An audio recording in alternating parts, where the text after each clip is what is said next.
Hello, and in this video I'm going to look at some language connected with the word patience. Now sometimes there are part 1 questions about patience, but this language could also be used in part 2 and part 3. So the word patience means the ability to stay calm, to not get annoyed in situations that can be quite difficult.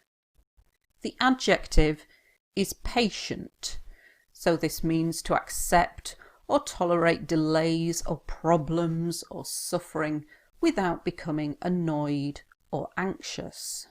Anxious means when you're worried because you might be late for something, so you stay patient.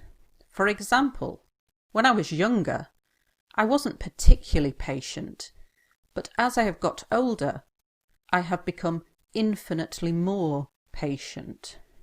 Instead of saying much more patient, I've used much more complex language here, infinitely more patient, and it means a lot more patient. So the opposite of patient is impatient. Often when we have an adjective beginning with the letter P, the negative is im, like possible, impossible. And impatient means to have or to show a tendency to be quickly irritated or annoyed. Irritated is another word for annoyed, so both of these mean angry. For example, I'm generally patient. However, I get quite impatient when I am stuck in a traffic jam. Nowadays, people get very annoyed very quickly in traffic. We have a word for this, we call it road rage. This means road anger, road rage. And so when people are getting angry, it's because they are impatient. A synonym for this is oversensitive. Now, oversensitive can mean that you cry very easily, but it can also mean that you get annoyed very easily. So if somebody says something to you and you quickly get annoyed, you're oversensitive.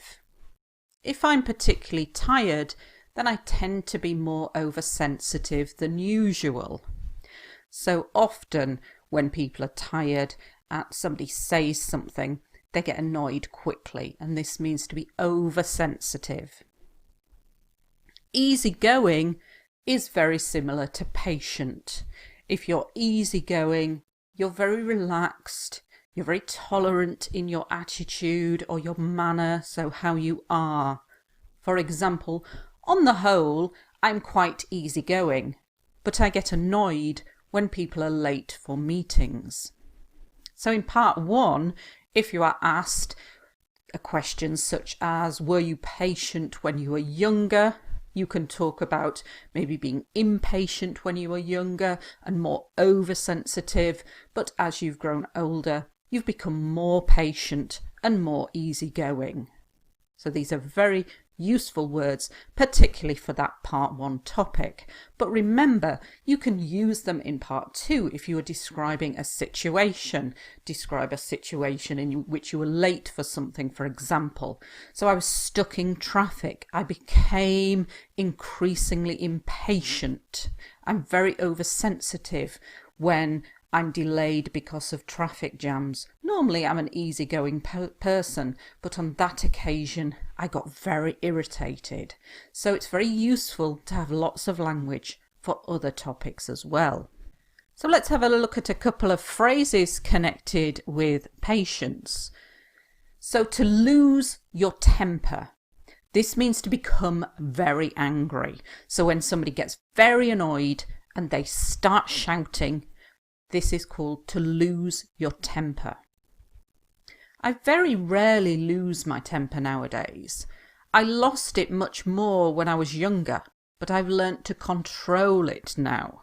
So if you control your temper, it means you don't get really angry and you don't lose your temper. So very useful language for questions connected with patience. To try or test your patience. Something that makes it very difficult for you to stay calm. There used to be a part 2 topic, describes something that annoys you. So you can talk about something that tries or tests your patience. So you're still trying to stay calm, but you are about to become very annoyed because it's trying your patience, it's testing your patience. For example, when I'm late for an appointment and I get stuck in traffic, it really tests my patience. It really tries my patience. So often in IELTS we might need to talk about situations where something has happened. So think about situations that may have tried your patience or tested your patience. Did you lose your temper or did you control your temper? So these are very useful phrases for IELTS.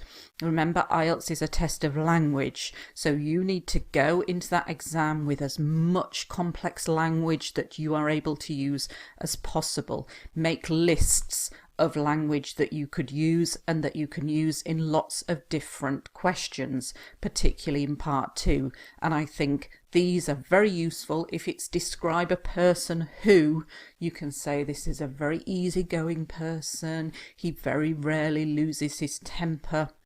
Even if he is in a situation which tests his patience, he remains calm and doesn't get irritated. So for any describe a person, you could use some of these phrases. Hope you found that useful, and thank you very much for watching.